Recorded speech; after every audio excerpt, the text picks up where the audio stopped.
Graça e paz, muito bom poder estar de volta das minhas férias e podendo compartilhar mais um devocional, mais uma meditação nessa noite especial de quarta-feira, nesse dia que o Senhor fez. Eu quero te convidar nessa noite a meditar comigo a partir do Salmo 64. E como eu sempre digo e quero repetir aqui e ratificar, que você possa ler este salmo com as lentes do teu coração, com a lente da tua alma. Que você, mais do que entender racionalmente ao sentido daquilo que o salmista está nos propondo aqui nessa reflexão, nessa lamentação, nesse salmo, que você tenha o teu coração disponível para que Deus, o nosso bom Deus, Ele possa tocar no fundo do seu ser, no seu interior, mediante essa leitura, e que essa leitura promova, mediante a ação do Espírito de Cristo Jesus, algo que só o nosso Deus pode produzir. O texto diz assim: ouve e ajuda, ó Deus, estou reduzido ao lamento e à lamúria. Não permitas que eles me encontrem, os conspiradores estão à minha procura, usando a língua como arma, arremessam palavras venenosas, flechas com pontas embebidas em veneno. Eles atiram de emboscada, atacam sem aviso, não se importando em quem acertam. Eles fazem exercícios físicos para se manter em forma, mas seus propósitos são maléficos. Guardam os planos das armadilhas, que secretamente elaboram. Dizem uns aos outros: ninguém vai conseguir nos pegar. Praticamos o crime perfeito. Mas há alguém que soluciona o mistério no porão escuro do coração. O Deus do arco e da flecha atira. Eles caem de dor, caem de cara no chão à vista da multidão, que se alegra. Todos presenciam a cena. Os feitos de Deus são assunto na cidade. Seja feliz, meu bom povo. Busque refúgio no Eterno, povo justo e bom. Faça do louvor a sua roupa. Primeira carta de Pedro, lá por volta do capítulo 4, ele diz que se alguém sofre pelas causas de Cristo, pela causa de Cristo, esse alguém é feliz. Mas se alguém sofre porque é assassino, porque dissemina falsidade, enfim, pratica o mal, esse sofre pelas causas erradas.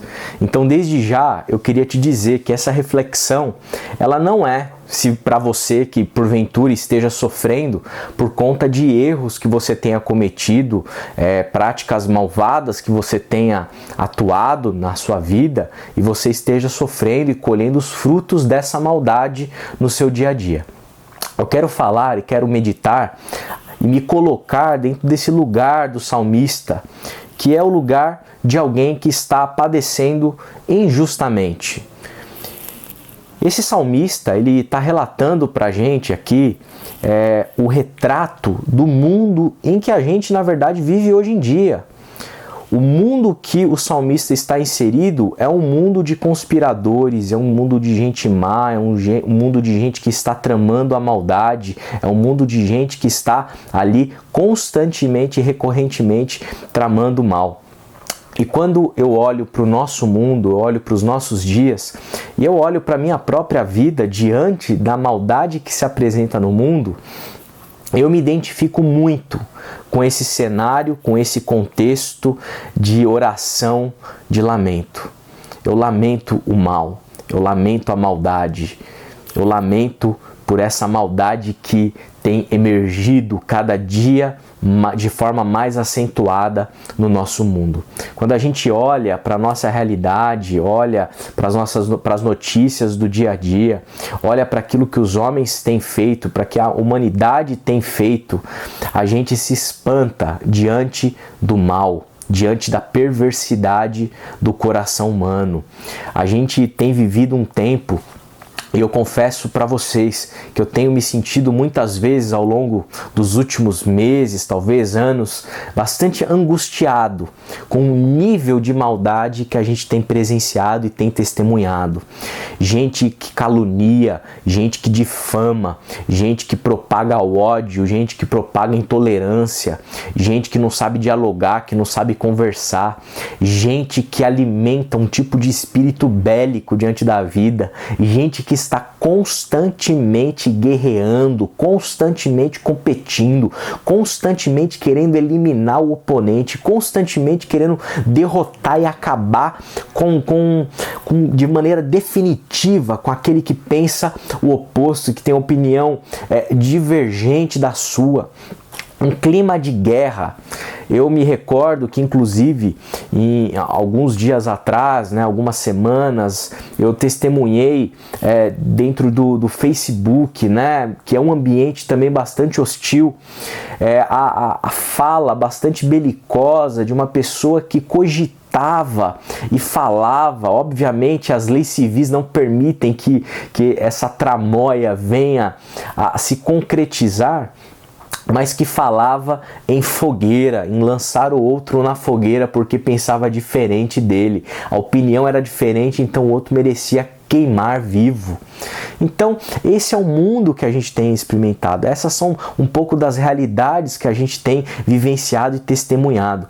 E quando a gente observa, inclusive, esse fenômeno das mídias sociais, em que você tem um computador ou você tem um smartphone e as pessoas se colocam atrás dessas máquinas e elas se sentem na liberdade para poder ali disseminar toda a sua raiva, isso é algo que me espanta, isso me faz lamentar, isso me enche de tristeza. E novamente, eu me identifico com o salmista, porque parecem, como ele diz aqui, gente que atira de emboscada.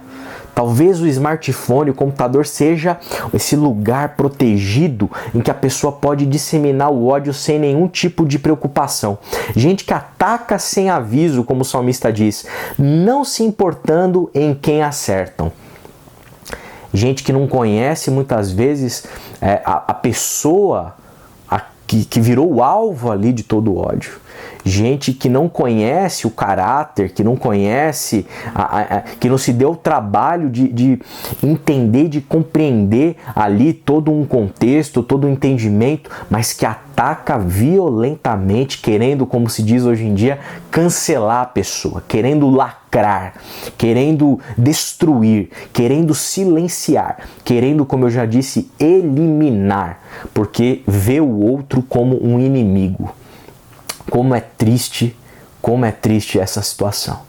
Como isso enche o meu coração de tristeza, como isso me faz lamentar. A gente está vivenciando dentro de um tipo de sociedade em que esse ódio, em que esse clima, em que essa atmosfera bélica, ela tem imperado nos mais diversos meios, religiosos, políticos, e familiares, grupos de WhatsApp nas nossas casas.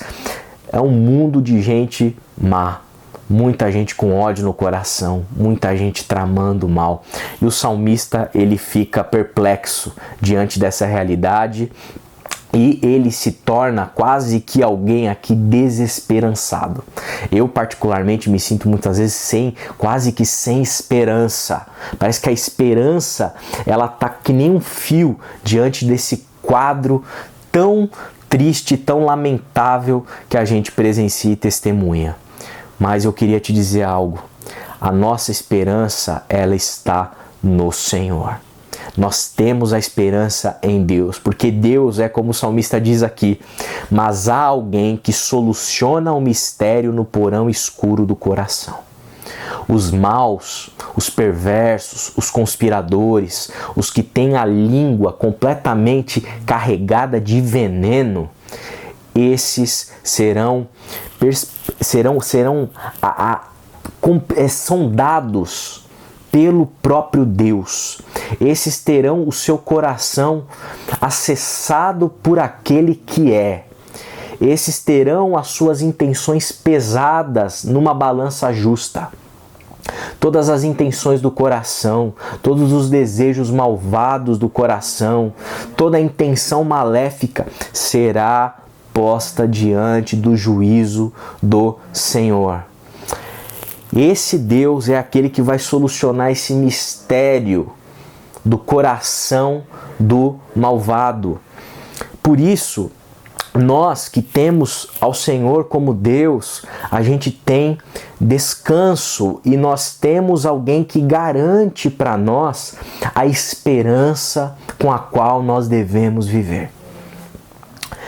Nesse processo meu de lamento, de tristeza, de angústia diante da maldade, diante da perversidade humana, de falas completamente anticristo, eu me via muitas vezes com a esperança quase por um fio. Mas olhando para esse salmo, eu sei que a esperança que há em Deus, ela me permite colocar um sorriso no meu rosto e me alegrar com a esperança que eu tenho no meu Senhor. Da mesma maneira, eu quero te encorajar a não perder a esperança. Talvez você está sendo a vítima da maldade, da calúnia. Talvez você está experimentando na tua alma esse mal-estar diante do mal do mundo.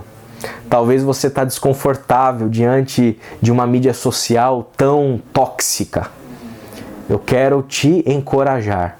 Não perca a esperança, porque existe um Deus que vai fazer justiça. Nós temos essa esperança de que Deus tem observado, tem olhado e tem analisado tudo aquilo que tem acontecido e que nada passa despercebido. As trevas podem ser muito densas, podem nos fazer não conseguir identificar muitas coisas, mas a luz vai romper nessas trevas e tudo será iluminado. Tudo será iluminado pelo nosso bom Deus, que não vai deixar nada passar de fora em paralelo ao seu santo juízo. Por isso, seja feliz. Você que sofre por causa das causas relacionadas à causa do Cristo. Você que sofre por causa da justiça. Você que sofre porque você deseja ver um mundo bom, ver pessoas boas, ver gente de caráter, ver gente agindo com diligência, com cuidado, com zelo, para não dar um falso testemunho, para não falar o que sabe, para não corromper a verdade.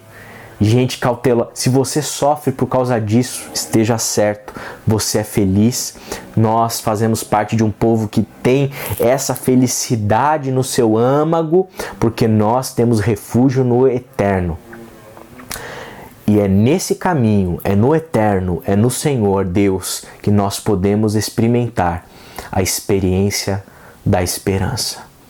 E nada pode abalar a esperança que nós temos no Senhor. Que você espere nele. Espere com expectativa, com alegria. E não permita que o seu coração seja intoxicado pela maldade que há no mundo, corrompendo a sua experiência da esperança, que é garantida pelo nosso bom Deus. Eu te convido a orar comigo nesse momento. Pai, estamos diante do Senhor, diante da Tua Palavra, e nós manifestamos diante de Ti o nosso lamento, e nós recorremos ao Senhor, diante da maldade do mundo. Senhor, que o Teu Espírito Santo faça uma obra dentro de nós, não permitindo que nada roube a experiência da esperança que nós temos no Senhor. Que nós possamos esperançar diariamente, recorrentemente em Ti, na certeza e na convicção de que as trevas que estão postas, elas passarão e a Sua luz prevalecerá. Que nós possamos resistir às densas trevas, ficar do lado dos bons, dos justos, fazendo essa resistência santa e perseverando nos Teus caminhos, Senhor. sem termos a nossa esperança corroída e comprometida diante dos maus. Nos ajuda, Senhor, nessa caminhada e coloca um sorriso no nosso rosto, um sorriso esperançoso. É o que nós te pedimos humildemente em nome de Jesus. Amém, amém e amém. Deus abençoe a sua vida. Fique na paz.